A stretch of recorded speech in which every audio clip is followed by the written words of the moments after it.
थोड़ा सा लंबा, क्योंकि सेल के स्ट्रक्चर्स को अगर प्रॉपरली समझ लिया जाए तो उसके बाद आगे के जो फंक्शंस हैं उनको समझना थोड़ा सा इजी हो जाता है। इसलिए इसको थोड़ा सा हम डिटेल में पढ़ रहे हैं, और कोई रीजन नहीं है इसको डिटेल में पढ़ने का। बाकी हमने प्लाज्मा मेम्ब्रेन, साइटोप्लाज्म तक की बात कल कर ली थी। तो आज न्यूक्लियस की बारी है। आज न्यूक्लियस को कंप्लीट करने के बाद सेल का स्ट्रक्चर कंप्लीट हो जाएगा हमारा। तो फटाफट से देख लेते हैं न्यूक्लियस को हम किस तरह से समझ सकते हैं। न्यूक्लियस बेसिकली एक ऐसा कंपोनेंट है सेल का जो इसके सारे फंक्शंस को कंट्रोल करता है, क्योंकि न्यूक्लियस एक तरह से क्या है, सेंटर है किसी भी सेल का। न्यूक्लियस जितने भी यूकैरियोटिक सेल्स होते हैं उनमें प्रेजेंट होता है। दो टाइप के सेल होते हैं, यूकैरियोटिक और प्रोकैरियोटिक। इनका डिवीजन ही इस आधार पे होता है कि जिस सेल में न्यूक्लियस है उसको यूकैरियोटिक कहा जाएगा, जिसमें न्यूक्लियस नहीं है उसको प्रोकैरियोटिक कहा जाएगा। जैसे कि जो हमारे रेड ब्लड सेल के कॉर्पिसल्स होते हैं उनमें न्यूक्लियस प्रेजेंट नहीं होता, जैसे कि कुछ मैच्योर सेल्स हैं उनमें न्यूक्लियस की उपस्थिति नहीं पाई जाती। सेम वैसा ही एग्जांपल है रेड ब्लड सेल के कॉर्पिसल्स जिनमें की न्यूक्लियस नहीं पाया जाता है। इसी तरह से न्यूक्लियस में एक प्राइमरी कैरियर की हेरिडिटी मटेरियल होता है जो कि अनुवांशिक गुण होता है बेसिकली। जिस अनुवांशिकता से वो सेल बना है, जिस पेरेंट सेल से वो सेल जनरेट हुआ है, उस सेल के न्यूक्लियस में सेम वैसे ही गुण होंगे जैसे कि पेरेंट सेल में देखने को मिलते हैं। और 1831 में रॉबर्ट ब्राउन के द्वारा इसको डिस्कवर किया गया था। इस टाइप का इसका कुछ स्ट्रक्चर होता है। इस स्ट्रक्चर को अगर आप ध्यान से देखेंगे तो ये एक बॉल टाइप का स्ट्रक्चर आपको नजर आ रहा होगा, जिसमें कि बाहर एक मेम्ब्रेन है, इसमें बहुत सारे पोर्स बने हुए हैं, बीच में एक कुछ डेंस मटेरियल है, और इस डेंस मटेरियल से बाहर की शेप तक बहुत सारे थ्रेड लाइक स्ट्रक्चर्स फैले हुए हैं। तो इन सबके क्या क्या नाम होते हैं? जो सबसे बाहर वाली मेम्ब्रेन है, जैसे सेल की मेम्ब्रेन होती है सेल मेम्ब्रेन, वैसे यहाँ पे न्यूक्लियस की मेम्ब्रेन जो है उसको न्यूक्लियर एनवलप या न्यूक्लियर मेम्ब्रेन कहते हैं, क्योंकि न्यूक्लियस का है तो न्यूक्लियर मेम्ब्रेन। उसके बाद जो इसके सेंटर में भी होता है, इसके भी सेंटर में जो है सबसे अंदर, उसको न्यूक्लियोलस कहा जाता है। न्यूक्लियस का भी जो सेंटर है वो न्यूक्लियोलस है। न्यूक्लियस के अंदर जैसे कि पूरे सेल के अंदर एक लिक्विड भरा होता है साइटोप्लाज्म, वैसे न्यूक्लियस के अंदर जो लिक्विड भरा है सब जगह पे वो है न्यूक्लियोप्लाज्म। और ये जो थ्रेड लाइक स्ट्रक्चर्स फैले हुए हैं ये हैं क्रोमेटिन। और ये जो बाहर पोर्स हैं, जब दिख ही रहा है हमें कि पोर्स हैं, तो ये न्यूक्लियर पोर्स हैं। तो मेनली इसमें 5 पार्ट्स न्यूक्लियर के स्ट्रक्चर में आते हैं। एक आपकी न्यूक्लियर एनवेलप हो गई जिसमें कि कुछ पोर्स आपको मिलेंगे देखने के लिए। एक इनका बीच का मटेरियल हो गया जो कि आपका न्यूक्लियर, बता दो क्या घर की याद आ रही क्या? मैंने कहने वैसे करके बोले फिर एक इनका बीच का मटेरियल हो गया जो कि न्यूक्लियोप्लाज्म है, और जो सेंटर में मटेरियल है वो न्यूक्लियोलस है। इस तरह से 5 पार्ट्स न्यूक्लियस के स्ट्रक्चर में देखने को मिलते हैं। इन पांचों स्ट्रक्चर में अगर आप ध्यान दें तो न्यूक्लियर के एनवेलप में ही पोर्स बने हुए होते हैं। न्यूक्लियोप्लाज्म जो है वो बेसिकली एक तरह का फ्लूइड है जो उसके अंदर भरा हुआ होता है। न्यूक्लियोलस डेंस क्लस्टर है जिसमें आरएनए और प्रोटीन या फिर राइबोसोम्स आपको मिलते हैं। ये की पॉइंट्स हैं जिनको आप एग्जाम पर्पज से ध्यान रख सकते हैं। क्रोमेटिन जो है वो किस चीज से मिलके बने होते हैं? डीएनए और प्रोटीन स्ट्रक्चर से मिलके आपका क्रोमेटिन बना होता है। एक बार इनको स्ट्रक्चर से हम देख लेते हैं कि हर एक आपका जो पार्ट है वो किस तरह का दिखता है और इनके फंक्शंस क्या क्या होते हैं। न्यूक्लियर मेम्ब्रेन कुछ इस तरह की दिखती है जैसे आपकी प्लाज्मा मेम्ब्रेन सेल की होती है। इसमें भी सेम उसी तरह का स्ट्रक्चर होता है कि एक इनर मेम्ब्रेन होगी, एक आउटर मेम्ब्रेन होगी, न्यूक्लियस में कुछ पोर्स बने हुए हैं, राइबोसोम्स भी इसके सरफेस पे आपको देखने के लिए मिल जाते हैं। तो न्यूक्लियर मेम्ब्रेन जो है बेसिकली उसको न्यूक्लियर एनवलप या न्यूक्लियोलेमा के नाम से जाना जाता है। ये क्या काम करता है? न्यूक्लियर एनवलप क्या काम करेगा? देखो, न्यूक्लियस जो है उसके बाहर एक लिक्विड है साइटोप्लाज्म, और उसके अंदर एक लिक्विड है न्यूक्लियोप्लाज्म। तो बेसिकली न्यूक्लियर मटेरियल को साइटोप्लाज्म से अलग करने का काम करता है ये न्यूक्लियर मेम्ब्रेन। इसके अंदर लिपिड बाइलेयर होती है। बाइलेयर क्यों होती है? क्योंकि एक आउटर मेम्ब्रेन है इसकी और एक इनर मेम्ब्रेन है, इसलिए यहाँ पे 2 लेयर इसकी चल रही है, इसलिए यहाँ पे लिपिड बाइलेयर होती है, क्योंकि एक आउटर मेम्ब्रेन है और एक इनर मेम्ब्रेन है। एनवलप जो है इसका वो डबल लेयर्ड होगा जिसके अंदर पोर्स आपको देखने के लिए मिल जाते हैं। पोर्स मतलब छेद, जो कि इस आउटर मेम्ब्रेन से लेके इनर मेम्ब्रेन तक आपको किसी भी मटेरियल को पहुंचाने का काम करेंगे, ये वो पोर्स हैं। उसके बाद जो आउटर लेयर है, अगर आप इसको पूरा कनेक्ट करके समझने की कोशिश करें, न्यूक्लियस जो था, न्यूक्लियस के बाहर एक साइटोप्लाज्म है, वो साइटोप्लाज्म की बाउंड्री जो है वो सेल मेम्ब्रेन है। तो न्यूक्लियस के बाहर जो साइटोप्लाज्म है, उस साइटोप्लाज्म से आउटर लेयर कनेक्टेड है, इनर लेयर तो अंदर की तरफ है, इनर लेयर से कौन कनेक्टेड होगा? आपका न्यूक्लियोप्लाज्म। बाहर वाली लेयर से कौन कनेक्टेड होगा? साइटोप्लाज्म। तो आउटर लेयर जो है वो साइटोप्लाज्म सेल से कनेक्टेड होती है और उसमें एंडोप्लाज्मिक रेटिकुलम यानी कि ER राइबोसोम्स कनेक्टेड होते हैं। इसके बाद अगर इसके फंक्शंस की बात करें तो क्योंकि ये डबल लेयर्ड मेम्ब्रेन है, तो ये शेप और स्टेबिलिटी बनाए रखने का काम करेगी, जिसकी मदद से न्यूक्लियस आपका कोलैप्स नहीं होगा। मतलब न्यूक्लियस जो है वो सिकुड़ेगा नहीं अगर ये डबल लेयर मेम्ब्रेन इसमें बनी रहेगी। तो ये डबल लेयर मेम्ब्रेन पोर्स के माध्यम से रेगुलेशन का काम करती है। इन्हीं पोर्स के माध्यम से न्यूक्लियस के अंदर या न्यूक्लियस से बाहर की तरफ कोई मटेरियल का आवागमन होता है। उसके बाद जब एक पर्टिकुलर सेल से दूसरे सेल में कम्युनिकेशन होता है तो वो सिग्नल जनरेट किया जाता है न्यूक्लियस के थ्रू, और वो सिग्नल किस रूप में होता है? केमिकल्स के रूप में। तो हम ये कह सकते हैं कि इसका एक फंक्शन है communication between the nucleus of different cells in form of chemical connections। Chemicals के रूप में एक सेल का कनेक्शन दूसरे सेल के साथ जो होता है वो इसी न्यूक्लियस के माध्यम से होता है। उसके बाद आता है कंपार्टमेंटाइजेशन, जिसमें कि अगर ये वॉल ना हो तो हम न्यूक्लियस को अलग से डिफाइन नहीं कर पाएंगे। न्यूक्लियस जो है वो साइटोप्लाज्म में ही मिक्स हो जाएगा।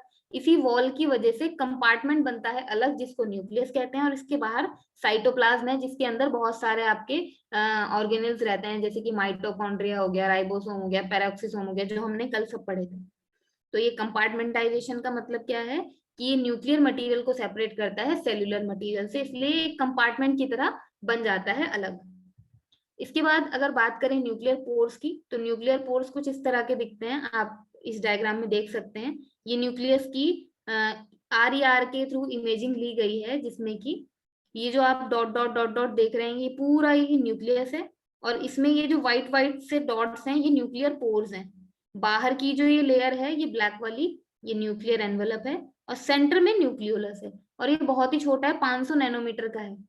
बड़ी इमेज में अगर आप देखें तो इस तरह का न्यूक्लियर पोर आपको दिखता है, यानी कि एक गड्ढे जैसा ये न्यूक्लियर पोर न्यूक्लियस की सरफेस पे होता है।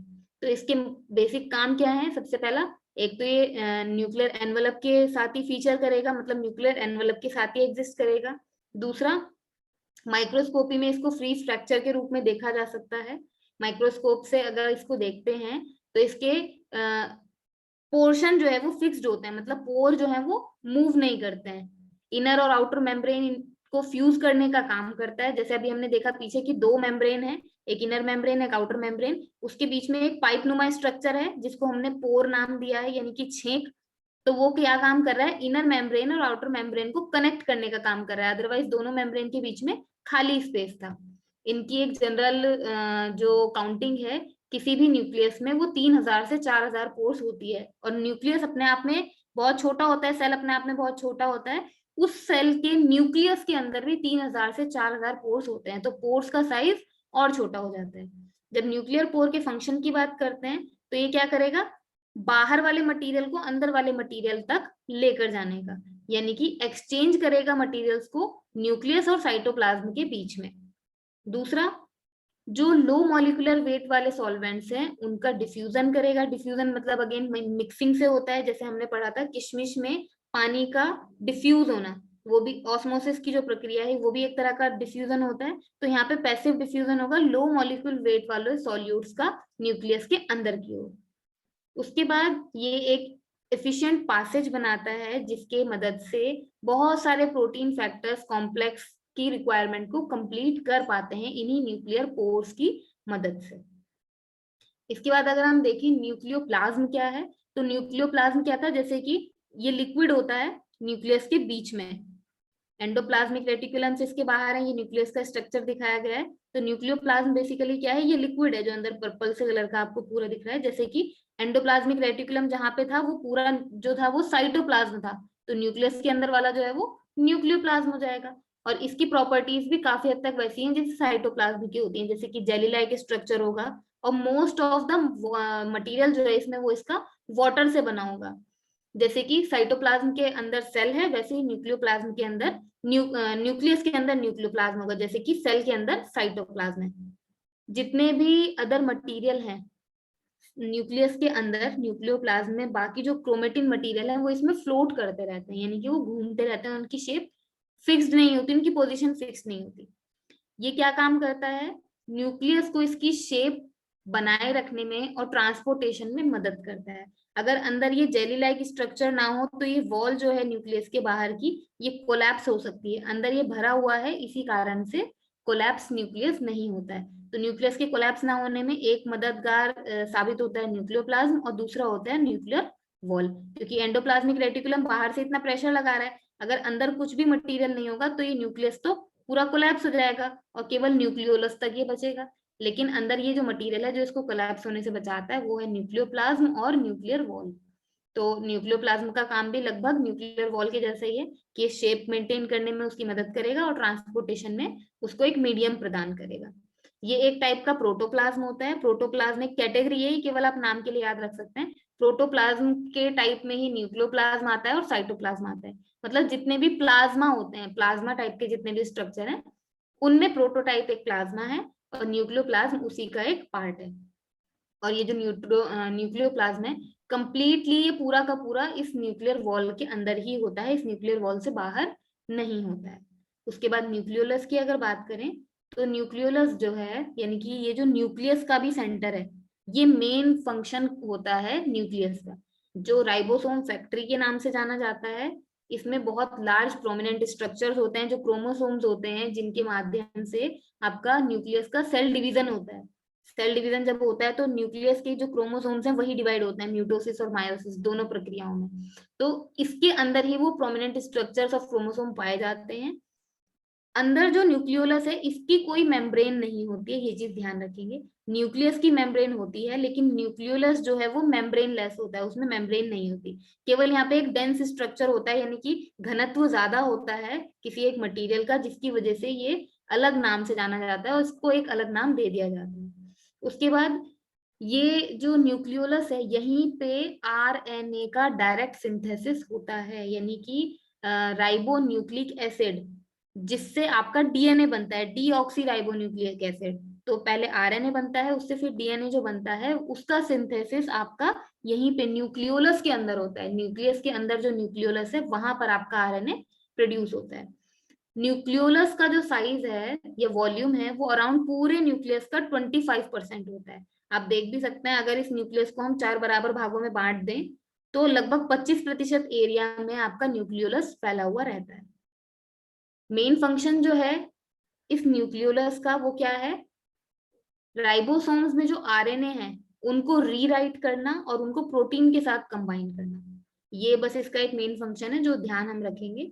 और न्यूक्लियोलस को, जैसा अभी मैंने बोला, न्यूक्लियोलस के अंदर क्या होते हैं, क्रोमोसोम्स होते हैं जो टूटते हैं और फिर दोबारा से कंबाइन होकर नए सेल्स को जनरेट करते हैं। तो वही काम न्यूक्लियोलस का भी होता है। ये पहले डिसऑर्गेनाइज होगा, मतलब जो इसका स्ट्रक्चर है वो टूटेगा, उसके बाद एक स्टेट से गुजरते हुए दोबारा ये स्ट्रक्चर अपीयर होता है किसी दूसरी स्टेट में। इन दोनों स्टेट्स का नाम क्या है, प्रोफेज और टीलोफेज। प्रोफेज और टीलोफेज ये दोनों ही न्यूक्लियस के जब ब्रेकेज होता है उसमें वर्ड्स यूज होते हैं, प्रोफेज और टीलोफेज। तो न्यूक्लियोलस का पहले डिसऑर्गेनाइजेशन होगा, यानी कि ये टूटेगा प्रोफेज स्टेट में, और उसके बाद ये अपने जैसे दूसरे सेल को बनाने के बाद सेम अपने पुराने स्ट्रक्चर में वापस आ जाता है। इसके बाद आपका बचता है last component which is chromatin. Chromatin का स्ट्रक्चर कुछ इस तरह का है, अगर आप ध्यान से देखेंगे स्ट्रैंड टाइप का आपके सामने दिख रहा होगा, जिसमें कि डीएनए है, न्यूक्लियोसम कोर पार्टिकल है और एक 30 नैनोमीटर का फाइबर भी इसके साथ अटैच्ड है। तो क्रोमेटिन जो है, जिनको हम क्रोमोसोम्स, अभी हमने जो पीछे नाम लिया था, क्रोमोसोम्स के मॉलिक्यूलर स्ट्रक्चर को हम क्रोमेटिन कहते हैं। क्रोमेटिन के अंदर ही आपका डीएनए होता है जो कि एक हेलिक्स शेप के प्रोटीन के साथ अटैच्ड होता है। ये नाम जो है ये इंपॉर्टेंट है, इसको ध्यान रखेंगे। जो हिस्टोन नाम यहाँ पे लिखा हुआ है, ये जो हिस्टोन प्रोटीन है, ये नाम इंपॉर्टेंट है। और डीएनए, क्रोमेटिन या जो क्रोमोसोम का मॉलिक्यूलर स्ट्रक्चर है, उसमें एक तो डीएनए का कंडेंस फॉर्म होता है जो कि हिस्टोन प्रोटीन के साथ अटैच रहता है। उसके बाद दो ब्रॉड कंपोनेंट इसमें पाए जाते हैं। पहला है न्यूक्लिक एसिड और दूसरा है प्रोटीन्स। न्यूक्लिक एसिड दो तरह के हैं, पहला डीएनए जो कि प्राइमरी न्यूक्लिक एसिड है, और दूसरा आरएनए जो कि ट्रांजिट ऑफ साइटोप्लाज्म है। तो इसमें आप इसका अंदर का याद ना भी रखें, डीएनए और आरएनए, इन दोनों को जरूर याद रखें। तो न्यूक्लिक एसिड्स में डीएनए और आरएनए, दो तरह के न्यूक्लिक एसिड आपको क्रोमेटिन के अंदर मिलते हैं, और दो तरह के ही प्रोटीन आपको इसके अंदर मिलते हैं, एक हिस्टोन प्रोटीन्स और एक नॉन हिस्टोन प्रोटीन्स। दोनों तरह के प्रोटीन्स इसके अंदर पाए जाते हैं। हिस्टोन्स बेसिकली वो प्रोटीन्स होते हैं जो 8 यूनिट से मिलकर बना होता है और हेलिक्स शेप में अरेंज रहता है। तो हिस्टोन को आप चाहे तो अलग से पढ़ सकते हैं। हिस्टोन बेसिकली जो है वो नेगेटिवली चार्ज डीएनए के साथ ही कंबाइन होता है, पॉजिटिव डीएनए के साथ कंबाइन नहीं होता है। इस चीज को ध्यान रखेंगे। क्रोमेटिन की एक फाइबर की बात यहाँ पे की गई है, ये इंपॉर्टेंट टर्म है। जो कि क्रोमेटिन फाइबर बेसिकली क्या है, मिक्सचर है डीएनए और प्रोटीन का। यहाँ पे हम देख रहे हैं ना, डीएनए आपको दिख रहा है, और ये जो बीच में आपका न्यूक्लियोसम कोर पार्टिकल है, ये एक टाइप का प्रोटीन है। तो क्रोमेटिन की जो फाइबर बनी हुई है, ये आपके सामने 30 नैनोमीटर की जो ये फाइबर एक बनी हुई है, इसमें डीएनए और प्रोटीन्स का एक मिक्सचर होता है, जिसको हम बेसिक स्ट्रक्चर ऑफ क्रोमोसोम भी कहते हैं। यानी कि अगर क्रोमेटिन फाइबर को हम समझ पा रहे हैं, तो क्रोमोसोम्स को हम समझ पाएंगे जब हम न्यूक्लियर के डिवीजन की बात करेंगे, न्यूक्लियस के डिवीजन की बात करेंगे। जो इसमें आपका डीएनए है, लिंकर डीएनए, मतलब जो कंबाइन कर रहा है दोनों को, उसी को हम न्यूक्लियोसम का नाम देते हैं। यहाँ पे ये एक आपकी फाइबर है, और ये येलो वाला जो है ये आपका डीएनए है। इन दोनों को कंबाइन करके जो बीच वाला मटेरियल है ये रखे हुआ है, तो इसी को हम न्यूक्लियोसम या फिर core particle of chromosome, core particle of chromatin fibre के नाम से जानते हैं। तो इस तरह से क्रोमेटिन या मॉलिक्यूलर स्ट्रक्चर ऑफ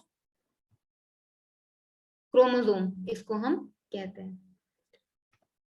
इन ये जो अभी हमने देखे हैं, इन सब में अगर किसी को कोई डाउट हो न्यूक्लियस के स्ट्रक्चर से रिलेटेड या उसके फंक्शन से रिलेटेड, तो आप लोग पूछ सकते हैं।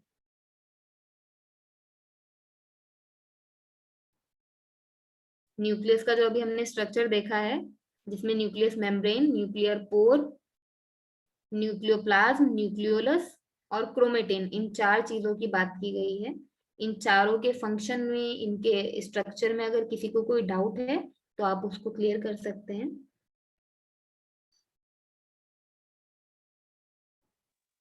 मैम माई सेल्फ खुशबू। हाँ खुशबू बोलिए। मैम हिस्टोन प्रोटीन आपने जो अभी बताया था ना क्रोमेटिन में, ये रिपीट कर दो एक बार।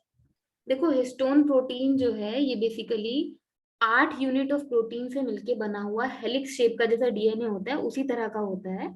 और इसको मतलब एक पर्टिकुलर स्ट्रक्चर है प्रोटीन्स के अरेंजमेंट का, जिसको हिस्टोन नाम दे दिया गया है, क्योंकि प्रोटीन का स्ट्रक्चर अपने आप में डिफाइंड नहीं है, लेकिन प्रोटीन के कॉम्बिनेशन से जो अलग अलग टाइप के प्रोटीन्स बनते हैं, उनमें हिस्टोन जो है वो डीएनए की एक यूनिट की तरह काम करता है। इसलिए उसको हम अलग से हिस्टोन नाम से बता देते हैं कि एक हिस्टोन है जिसमें कि 8 यूनिट ऑफ प्रोटीन्स आपके पाए जाते हैं। 8 यूनिट ऑफ प्रोटीन की हेलिक्स शेप से मिलके वो बना हुआ होता है।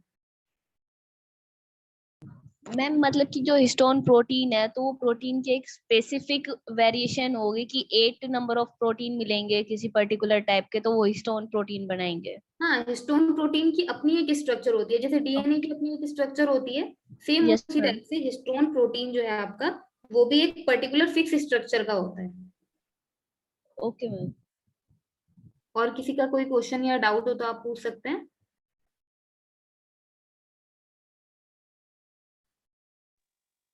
मैम मेरा नाम मोना है। हाँ मोना बोलिए। मैम अगर अपन इसको न्यूक्लियस को समझने के लिए अगर चार इसके फंक्शन, मेन फंक्शन को अगर इजी लैंग्वेज में याद करना चाहें तो अपन क्या फंक्शन बोलेंगे मेन इसके? देखो, न्यूक्लियस के जो मेन 4 फंक्शंस हैं वो हैं, सबसे पहला कि जो सेल डिवीजन है, सेल डिवीजन का मेन रोल प्ले करता है न्यूक्लियस। न्यूक्लियस के अंदर जो न्यूक्लियोसम है उसी में क्रोमोसोम्स होते हैं, जिनके डिवीजन से आपका मेन सेल का डिवीजन स्टार्ट होता है। तो सबसे पहला जो न्यूक्लियस का फंक्शन है वो ये होगा कि न्यूक्लियस के अंदर जो क्रोमोसोम्स हैं उनके कारण ही सेल डिवीजन आपका प्रॉपर हो पाता है। ठीक है। उसके बाद दूसरा हम ये बोल सकते हैं कि न्यूक्लियस के अंदर जो आपके न्यूक्लियोलस के अंदर, अच्छा ये तो मैंने बता ही दिया न्यूक्लियोलस वाला।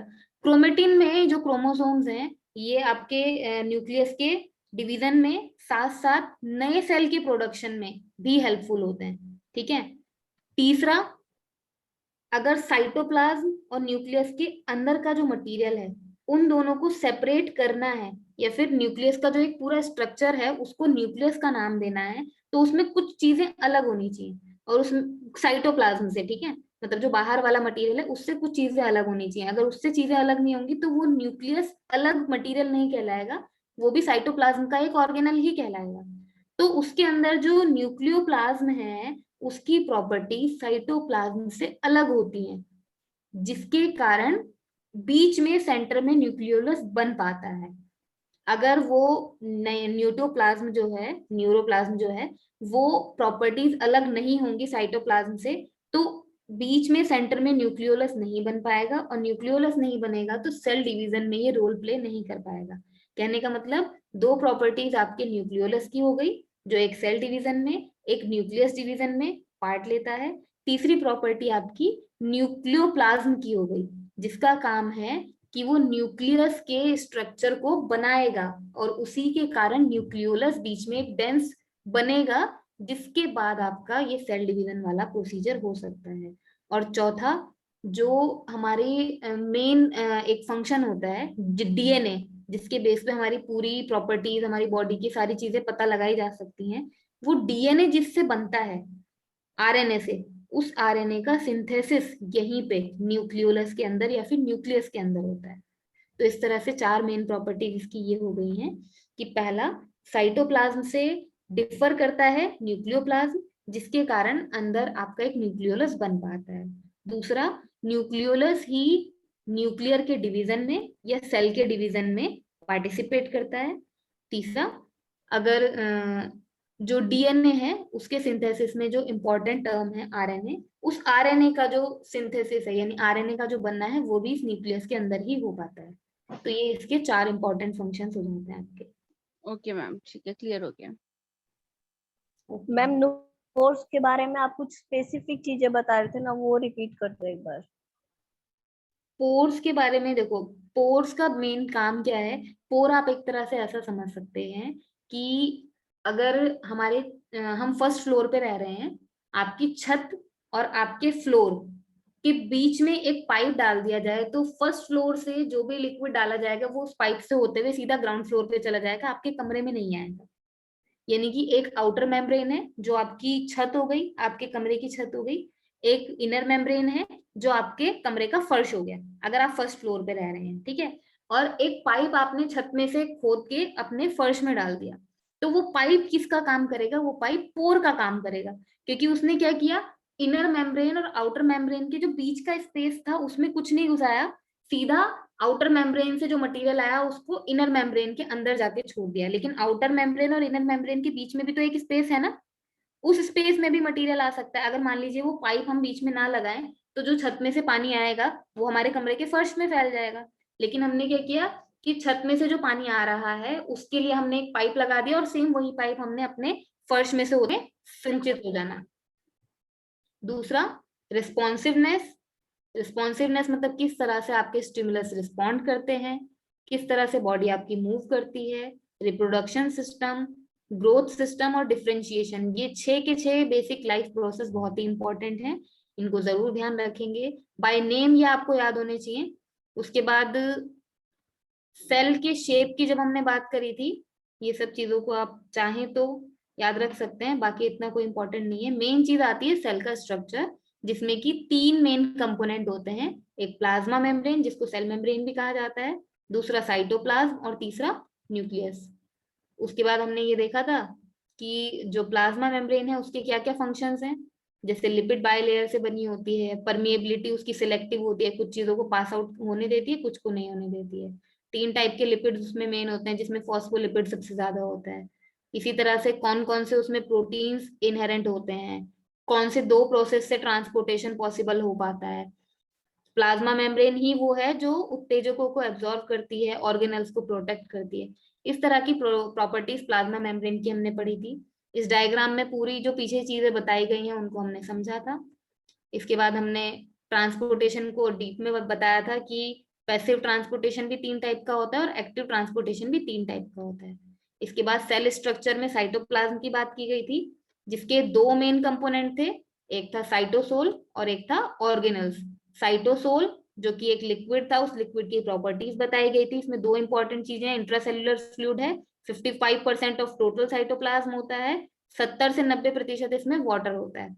ऑर्गेनल्स 9 टाइप के बताए गए थे, इन सभी के नाम आपको जरूर याद होने चाहिए कौन कौन से हैं, और इन सभी के लगभग लगभग स्ट्रक्चर और बेसिक फंक्शंस क्या हैं। जैसे कि आपका साइटोस्केलेटन जो था उसके अंदर 3 पार्ट्स आते हैं, माइक्रोफिलामेंट, माइक्रोट्यूब्यूल और इंटरमीडिएट फिलामेंट। इनके अंदर की प्रॉपर्टीज आप चाहें तो छोड़ सकते हैं, बट एटलीस्ट इतना पता होना चाहिए साइटोस्केलेटन में ये 3 चीजें आती हैं।